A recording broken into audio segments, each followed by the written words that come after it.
underway. Etan Thomas joining us. Etan, Paulie says nothing's going on with Syracuse basketball. Did you see the story out there? And I'm kind of hitting you with this blindly, so if you didn't see it, you didn't see it. But did you see Michael Carter-Williams is looking into a possible boxing career? Did you read about this earlier this week?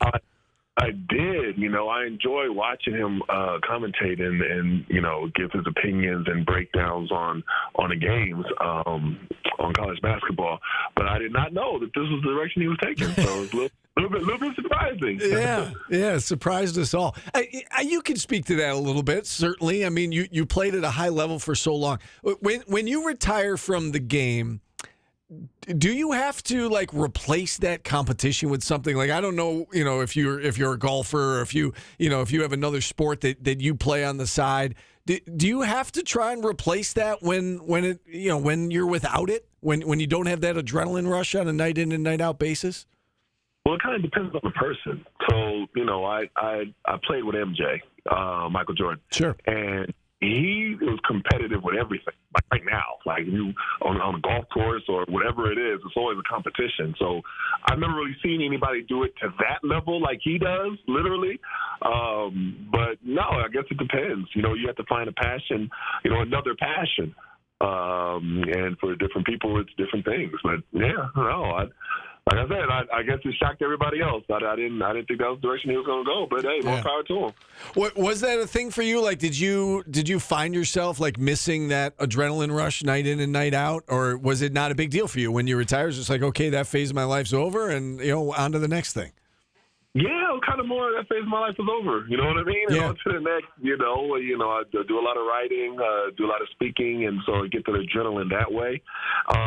Then I became, a sports parent. Sure. So, see my son play, see my daughters play. Just came from a volleyball tournament last weekend, and you get all the adrenaline you need when you're a sports parent. Of course. That gives you your fill. Getting punched in the face isn't one of the things I'd want to do. Well, no, you don't want that. Yeah. Is that I've had a couple of my kids go through playing soccer at a high level and whatnot, and I was never a soccer player, but I find that as a parent, it's almost more difficult, more stressful than it is when you were a player. At least I found that with me, because when you're a player, there's something you can do about the outcome. When you're a parent, you're helpless, right? Do you find that as well?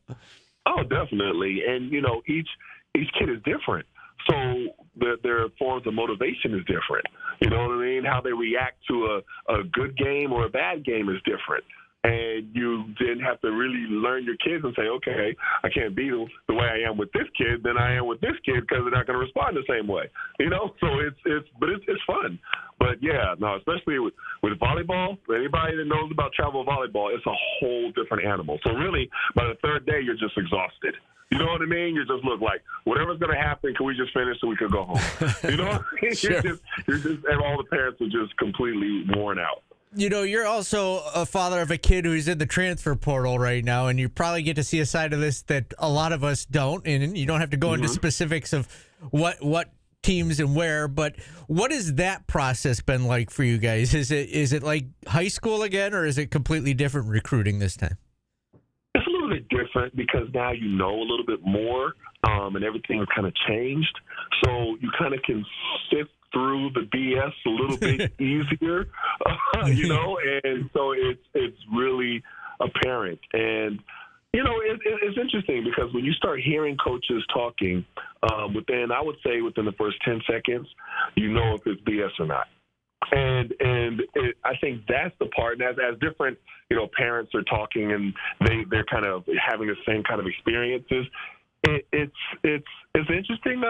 interesting journey. You know what I mean? I will say it's an interesting journey. What about the NIL side of it? Has that been, do they lead with that, or is it just, hey, we can do this, or maybe we can do this? Well, it depends on the program, but you also know that if a program is saying, well, hey, you're this big piece of this puzzle, and we love you, and you do this and this and this. And then you see their NIL offer, you're like, wait a minute, that doesn't equal what you just said. You know what I mean? It cuts through a lot, when they put through the offer. Now, different, I've heard from different people, sometimes parents like to lead with the NIL. Before we get to anything else, what is with the NIL? That's some parents like to do that. Or you just allow the coaches to talk, and then they bring it up. So I think it all kind of depends. And football's a lot different. So I will say that. Football's a lot different than basketball. But, it's definitely a different process. It's not like how it was when I was coming out of high school at all. I'll tell you that. Yeah, for sure. I saw a report literally yesterday estimating that Kentucky basketball, their entire roster, we're at $19 million. Do you think that a cap needs to be put on? Like, does there need to be a salary cap in college, or are you of the mindset of, listen, if the athletes can make that money, more power to them. They should make as much as they can.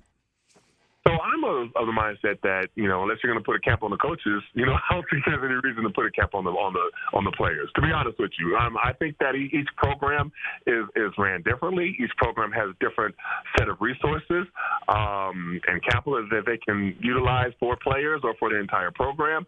And if one school can raise a certain amount, then why should they be limited? You have a Kentucky that's an outlier.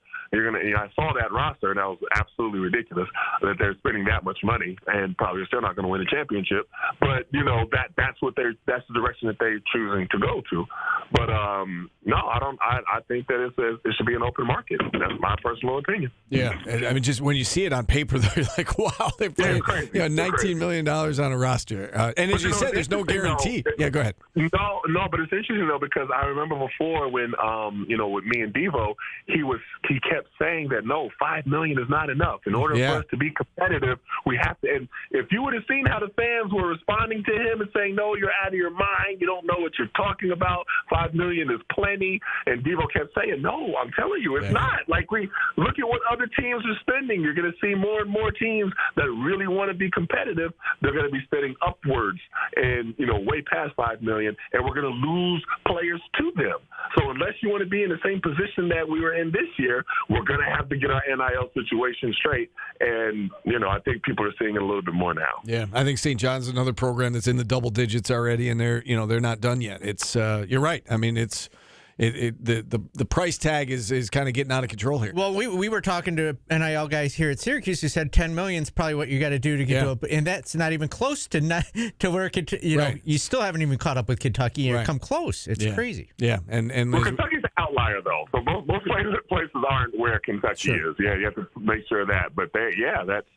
I don't know if that's true. Like, I think Arkansas can keep up with them. I think there's a lot of schools that keep up with them. Yeah. There's a handful. I'm saying the majority of universities aren't spending that much because they don't have that much to spend. Now maybe they're going to try to get to that level, that they see where Kentucky is going and who they're attracting and everything like that. But most universities are not at that level for basketball right now. Yeah. They're just not. All right, Etan, Paulie mentioned NBA playoffs. Did you have another question? I did have one more that I wanted to ask you about, Etan. Go for it. What do you think of this? A lot of players are putting in themselves in the transfer portal, and their eligibility is up, and that's because there may be a ruling that may put a hold on the eligibility limits. What do you make of that? Like, do you think players should be able to play more than 4 or 5 years? Well, it doesn't matter what I think. It depends what the courts say. So if the courts say that they can play 5 years, then that's why you're seeing all the players put their names in there just in case. And if the courts rule that you can play 5 years, then they might be able to get petition for that extra year. I'm not mad at them. You know what I mean? It's just a matter of what the court's saying, what's allowed. So if the courts go in that direction, then you'll see guys playing, 5 years all around. And when you have the ability to make the amount of money that you can in college, it's beneficial to guys to want to play more. Listen, Hunter Dickinson, went to the same school as my son, and I know he would come back for another year if he could. I mean, because you're going to, even playing in the G League, you're taking a pay cut from what you're able to make in college. So, from a player standpoint, they're going to love it. Now, from a fan standpoint, do you want that many, players in college that have played 5 years? I'm sure you'll get differing opinions. I think it sucks for high school players because then when you're coming from high school, I mean, unless you're like a McDonald's All-American, you're going to have to take a tough road because you're playing against guys that are older and older. So it kind of depends. What do you think, though, Paulie? What's your position on it? I don't care if they play 5 years. I kind of would like it to be a blanket 5 years. You get 5 years and that's it, and not the whole you got to play like 5 and 6 or 4. Right now it's what, 4, and you got 5 years to play 4. 5 years to play 4. Yeah, I would just say, hey, here you get 5 years. That's it, and move on. So you don't like the red shirt situation? What if they're injured for 1 year? Yeah, that's what I was going to say. What if they're injured 1 year? Well, I guess injury would be it, but they like some guys aren't injured and they just throw the red shirt label on them immediately just to keep them. So I would do the injury, but not the preseason red shirting, if that makes sense. Right. Okay. Interesting. I mean, that's kind of what they're looking at with football, right? Where you can play the 4 games, so you're technically still part of the team. You're still playing, but you can preserve that extra year if you only play 4 games. So, interesting stuff. Hey, Etan, I just want to get your thoughts on NBA playoffs before we let you go. Any series that you got your eye on? The Knicks, obviously, in a dogfight. They're 1-1 in their series. And anything that kind of piques your interest right now in the NBA? Well, I'm watching the Timberwolves and the Lakers. And that's a definitely interesting series. Everybody kind of thought that they were going to win last night. But, going back to Minnesota, that's going to be one that everybody should keep their eye on, of course. And I want to see how Kawhi stays healthy. And I'm rooting for Kawhi. Kawhi's been through a lot of injuries. And I think, I know it seems like every year we say, well, this could be the Clippers' year. But a healthy Kawhi, the Clippers are dangerous. So we got to see how that, turns out. And, of course, I grew up a Knicks fan, so I'm rooting for the Knicks. I think Detroit, is going to give them a good run for their money, but I think the Knicks should come out in that series. You brought up Kawhi, man. He was so good the other night. Scored 39 points, but he was so efficient. 15 for 19 from the field, and really just could not miss. And you're right. Like with him, like if he's healthy and if he's scoring he's not going to go 15 for 19 every night. But if he's playing like that or at that level, they are going to be very tough to beat. You're right about that. They might be a sleeper out west.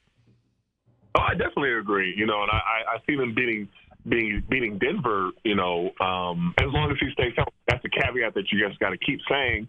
As long as Kawhi stays healthy, because then if he doesn't stay healthy, everything goes, downhill from there. Yeah, if he stays healthy, I'm looking for them to go pretty far. I like Golden State as well. They're looking really good, but Oklahoma City Thunder, good Lord. Yeah, like they look good. So the playoffs have been exciting. Yeah. At least my opinion. West is going to be fun. A lot of parity out there. All right, Etan, great stuff as always. We always love talking basketball with you. Enjoy the rest of your week, and we'll do it again next week. Okay, sounds like a plan. Have a good one, fellas. All right, you as well. Etan Thomas joining us here. And with that, phone lines open the rest of the way, 315-437-7640.